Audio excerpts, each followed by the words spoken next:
శక్తి అంతా వృధా అయితుంది. ఆ మనసు అట్లా మారినప్పుడు. అవును. అయితది. వెళ్ళిపోతది గదా! ఇప్పుడు నీకు ఇప్పుడు మంత్రశక్తి అనేది ఈజీగా ఏం రాదు భుజంగయ్య. హ్మ్. అది ఈజీగా అంటే విషయం చెప్తా. మనసులో అదుపులో పెట్టుకుంటే ఏ శక్తి అయినా వస్తుందేమో గానీ, మనసులో ఆ! అదుపులో పెట్టుకున్న ఏ శక్తికి రాదు. ఏది గూడా సిద్ధించదు. సిద్ధించదు.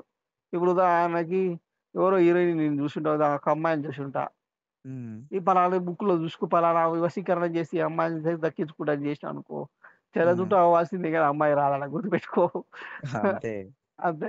ఉదాహరణకి ఇప్పుడు ప్రేక్షకులకు అర్థమయ్యే విధంలో నేను చెప్తాను ఈ విషయాలన్నీ కూడా. అదే. అట్లా అన్నమాట. ఇప్పుడు నీకు ఏ కోరిక లేదు. ఆ! ఏముందిరా ఇప్పుడు చివరికి ఒకసారి ఏముందిరా అని ఒకవేళ ఏముంది బొక్కల పూరిల మాల తప్ప ఏం అవపడదు కదా! మనిషికి పూరీలు తప్ప ఏం అవపడవు. ఓహ్! ఏమో ఏదో ఒకటి సరి చేసుకున్నాననుకో నిలబడతది సంసారం. ఆ! అందమైన యువతి కావాలనుకో ఒకవేళ, ఇప్పుడు ఆ! అందంగా అవుపడుతది ఇప్పుడు. ఓ 10 ఏళ్ల ఓహ్! తర్వాత ఈ రోగం వచ్చిందనుకో ఒకవేళ, హ్మ్. చనిపోతదనుకో. ఏముంది దానికి పాపం ఇప్పుడు చేసేం సక్కదనం. ఓహ్! అట్లా. ఆ విధంగా ఉంటాయన్నమాట. అంటే మంత్రం అనేది ఒక ఇప్పుడు మంత్రం అనేది ఒక మార్గమే తప్ప అది శాశ్వతమైనది కాదు గుర్తుపెట్టుకో. అంటే ఇప్పుడు మనం ఏదో ఇప్పుడు డెస్టినీ చేరుకోవడానికి అంతే తప్ప హ్మ్. ఇప్పుడు ఒక ఇప్పుడు ఒక రామ అనే హ్మ్. బైక్ లాంటిది మంత్రం అంటే. అంతే పోవడానికి మార్గం అంతే గాని లేదు. బస్సు ఎక్కినామా, టికెట్ తీసుకున్నామా, పోయినామా దిగిన తర్వాత మళ్ళీ ఆ బస్సును మనం చూస్తామో, చూడమో అది ఎక్కడ పోతామో మనకు సంబంధం లేదు. లేదు. ఆడికి పోయినామంటే మనం ఏడికి పోతామో, ఎక్కడ పోవాలో అక్కడ వెళ్ళిపోతాం. అంతే. అంటే కేవలం అదొక ప్రయాణం మాత్రమే. అంతే. అది కూడా శాశ్వతం కాదు. కాదు. దాన్ని మించింది కూడా ఉంటది. ఉన్నది గూడా. అంటే మనం దాన్ని చూడలే కాబట్టి మనకు తెలవదు ఆ విషయం. చెప్పే గురువు లేకపోవచ్చు. ఆ! అంటే ఇక మనం ఇది పట్టుకొనే ఉంటాం ఇంక ఎంతసేపున్నా. అయితే ఆ పిచ్చిలోనే బతుకుతాం. ఆ! అది అక్కడి వరకు ఎళ్ళలేం గదా మనం. వెళ్ళలేము. అయితే ఇంకోటి చాలామంది ఇప్పుడు ఒక 10,00,000, 20,00,000 జపం చేస్తారు. హ్మ్. జపం చేసిందది ట్రాన్స్‌ఫర్ అయితదంట. జపం చేసి ట్రాన్స్‌ఫర్ అయితే అర్థం కాదు మనది. ఇప్పుడు మామూలుగా జపం చేయిస్తారు. ఒక 10,00,000 చేసి మళ్ళీ జనజీవన స్రవంతిలో తిరుగుతారు కదా! మళ్ళా తర్వాత వాళ్ళు. అవును.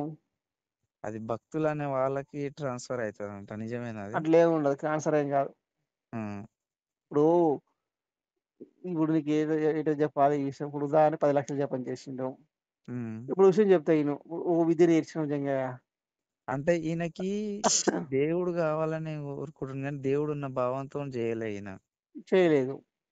చేయలేదు గానీ, ఈయన దగ్గర ఉంది గానీ అది ఈయనకు ఇదైతలేదు. అంటే ఈయనకు ఉపయోగించే ఆయన విధానం తెలవదు అతనికి. ఆ! అది వేరే వాళ్ళకు ఈయన వేరే వాళ్ళని టచ్ అయినప్పుడు ఏదో సంథింగ్ ఏదో మాట రూపంలో కూడా పోతది గదా! ఆహా! ఇప్పుడు సరే ఉదాహరణకి నేనే ఉన్నా ఉదాహరణకి. ఒక హ్మ్. అందమైన అమ్మాయి కనిపించిందనుకో ఒకవేళ. హ్మ్. ఎందుకని ఇప్పుడు ఇప్పుడు ప్రేక్షకులకు అర్థం కావాలి ఈ విషయం గూడా. ఎందుకంటే ఇప్పుడు హ్మ్. మనం మానవుడు సహజం ఇప్పుడు ఇది ఒక మగవాడికి ఒక ఆడదానికి ప్రేమ ఉంటది. ఒక్కొక్కడు హ్మ్. ఒక రకమైన పిచ్చి ఉంటది.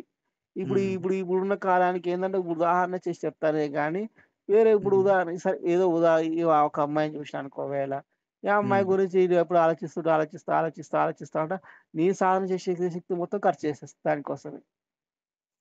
ఇంగా ఆ శక్తి అనేది అక్కడనే ఆమె వెళ్ళిపోతది. ఖర్చయిపోతది. ఆమె కోసమే ఖర్చయిపోతది. హ్మ్.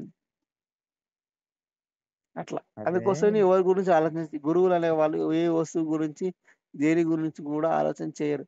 ఒక ఉదాహరణకు ఏదో సిద్ధించిందనుకో సంతోషిస్తారు. పోయిందనుకుంటారు అంతే. అంటే ఇప్పుడు మామూలుగా జనరల్‌గా ఇప్పుడు మా సాధకులు గాకుండా మామూలు భక్తులు ఉంటారు. బాగా దేవుడిని నమ్మేటోళ్ళు. హ్మ్.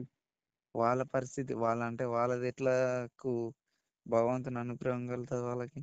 చెప్పలేం నిజంగా. ఎవ్వరికి ఎలా జరుగుతదో ఎవ్వరు చెప్పలేరు. ఏ హ్మ్. సినిమాలో ఎవరి సినిమాకు వాళ్ళే హీరో, ఎవరి కర్మకు వాళ్ళే హీరో. అహా! అంతే. నేనట్లా అంటలేను. అంటే అంటే మనిషికి మంచిగానే పాస్ అయితది గదా! అంటున్నా నేను. నాకు కూడా ఉండొచ్చు. ఇప్పుడు నువ్వు ఉదాహరణకి నేనున్నా. నేను ఎంత హ్మ్. మందిలో పోయి నాదొకరికి పోదు గుర్తుపెట్టుకో. ఒకది నాకు హ్మ్. రాదు. హ్మ్. రాదు. ఇప్పుడు సిద్ధి ఉదాహరణకి ఇప్పుడు ఆ! ప్రయోగిస్తేనే పోతుందేమో గానీ ప్రయోగించక పోవట్లే గదా! హ్మ్. మనసులో నేను అదుపులో పెట్టుకున్నా నేను. హ్మ్. నేనెవరి గురించి ఆలోచన జేయను. అదెడికి పోతది? నా కాడనే ఉంటదది. ఇప్పుడు అంటే మాట మనం ఇప్పుడు నువ్వు అడుగుతున్నావు కాబట్టి నీ గురించి నీ శక్తి ఇప్పుడు విద్య గురించి అడుగుతున్నా నేను ఉదాహరణకి. నువ్వు విద్య హ్మ్. గురించి చెప్తున్నావు నువ్వు. నా శక్తి హ్మ్. మొత్తం విద్య కోసం ఖర్చయిందే గానీ వేరే దాని కోసం గాదుగా. అవును. అక్కడ శక్తి అనేది గూడా ఏం పోదు. ఓహ్! డబల్ ట్రిపుల్ అయితదదింకా. రెట్టింపయితదది. తెలుసుకుంటాం అక్కడ. రెట్టింపు. అదొక టాపిక్ నేర్చుకుంటాం మనం అక్కడ. మనం అంటే సాన మీదనే ఇంకా కత్తిని రాసినప్పుడు పదును పెరుగుతది గానీ తగ్గదు. తగ్గదు. అది కొడితేనేమో చెట్టు కొడితేనేమో తగ్గుతది. అంతే గదా! అంటే ఇప్పుడు మంత్రానికి మించింది గూడా ఉందంటారు. ఉన్నది. హ్మ్. ఇప్పుడు నేను ఒక స్టోరీ చెప్తా విను జంగయ్య. హ్మ్. ఒక సుబ్రహ్మణ్య స్వామి ఉపాసకుడు, లక్ష్మీదేవి ఉపాసకుడు, గణపతి ఉపాసకుడు. హ్మ్. వీళ్ళందరూ కైలాసం పోదాం అనుకుంటారు ఒకసారి. హ్మ్. కైలాసంలో శివుడు మంచిగా శివుడు ఉపాసకుడు ఉండు, దుర్గాదేవి ఉపాసకుడు ఉండు, పార్వతీదేవి ఉపాసకుడు ఉండు. హ్మ్. ఈళ్ళు ఒక ముసలామె ఉంటది ఒకామె. హ్మ్. ఆమె కాళ్ళు చేతులు సరిగ్గా పనిచేయవు. ముసలామె ఓల్డ్ ఏజ్ నడవలేదు ఎక్కువ దూరం. హ్మ్. కైలాసం అంటే ఏడనో ఉంటది. హ్మ్. వీళ్ళందరూ వాళ్ళ వాళ్ళ వాహనాలెక్కి పోతుంటారనమాట. హ్మ్. గణపతి సాధన చేసిన ముసలామె ఉంటారు. అందరూ ఎళ్ళిపోతుర్రు గదా! నేనేం జేయాలి స్వామి అంటదనమాట. హ్మ్. ఆమెకి పెద్దగా ఏం రాదు. హ్మ్. సరేలే అని చెప్పి ఏం జేస్తది, "నువ్వేదో పూజ చేయరాదమ్మా, పోదాం" అని హ్మ్. అనుకుంటది. ఆమె పూజ హ్మ్. జేస్తది. పూజ చేసేటప్పుడు హ్మ్. ఆరాధన ముందు ఇగ పోయి ఉంటదాడ. ఆ! భక్తి అనే అస్త్రం కింద ఏ శక్తి పనిచేయదు, ఏ మంత్రాలు పనిచేయవు, ఏ తంత్రాలు పనిచేయవు. ఓడేం జేసినా ఏం జేయలేడు గుర్తుపెట్టుకో. ఆ! ఇప్పుడు ఆంజనేయ స్వామి భక్తుడున్నాడనుకో ఒకవేళ, ఆని మీద ఏ అస్త్రం వేస్తావు? ఏ మంత్రాలు అవును. పనిచేస్తాయి? అవును. అన్ని రివర్స్ వస్తాయి. సాధకునికి గావాల్సింది మొదటి లక్షణం భక్తి, అనేది భక్తి. భక్తి. దాని తర్వాత ఎవరిని గౌరవించాలి? అదొక జీవుడిని గౌరవించాల్సి ఉంటుంది గుర్తుపెట్టుకో. హ్మ్. అహంకారంతో ఉన్నాననుకో, హ్మ్. మా అన్న కలిపురుషుడు ఒకడుంటడు. హ్మ్. మంచోడనమాట ఆడు. ఆడెప్పుడు కూడా హ్మ్. నన్ను ఫాలో చేస్తుంటడు. హ్మ్. ఆడ వైఫై లాగా వాడు నా చుట్టూ తిరుగుతుంటడు వాడు. అవు. వాడి నుంచి కాపాడుకుంటా నేను. అహంకారం "ఏయ్! నువ్వేంది నీ బతికేందన్నావనుకో" ఆడెమ్మటే అవును. తీసేస్తాడు దానికి. అవును. ఇలా పతనమైన చాలా మంది గురువులుంటరు. అదే. ఒక అందమైన రూపంలో కలిపురుషుడు వస్తాడు ఒకవేళ. మనసు హ్మ్. పుట్టిందనుకో వాడి జీవితాంతం ఆడనే ఉంచుతాడు దాన్ని. అవు. సాక్రిఫైస్ చాలా చేయాల్సుంటది ఒక టైంల. అంటే జనరల్‌గా మా సాధకులు నువ్వు ఎక్కువ ప్రిఫరెన్స్ ఎవరికియ్యాలి? అంటే సంసారాలు ఉంటారు కొంతమంది హ్మ్. సాధకులు. హ్మ్. వాళ్ళేమనుకుంటారంటే ఇంకా దేవుడే అనుకుంటారు గానీ, ఇంక పక్క వాళ్ళ గురించి ఆలోచించరు. ఇంకా వేరే వాళ్ళని గూడా ఇబ్బంది పెడుతుంటారు. అలాంటోళ్ళు వాడు చేసిందప్పుడు ఉదాహరణకు నేనే ఉన్నా. హ్మ్. నేను పొద్దుగాల లేసి పూజ చేస్తా. హ్మ్. చేసినామనుకో ఒకవేళ, ఇప్పుడు హ్మ్. ఇప్పుడు నా దగ్గర పనిచేసే వర్కర్లుంటారనుకో ఒకవేళ, హ్మ్. పని కానప్పుడు తిడతా ఉంటా. ఆ! నేను నెగెటివ్ పెట్టినా కూడా పాజిటివ్ వెళ్ళిపోతుంది తెలుసా నీకు ఆ శక్తి అనేది? అంటే అక్కడ ఏమంటారు అవసరం ఉంది అక్కడ. ఇప్పుడు విషయం ఏందంటే చెప్తా ఇను. పని కల్పిస్తున్నారుగా మీరు.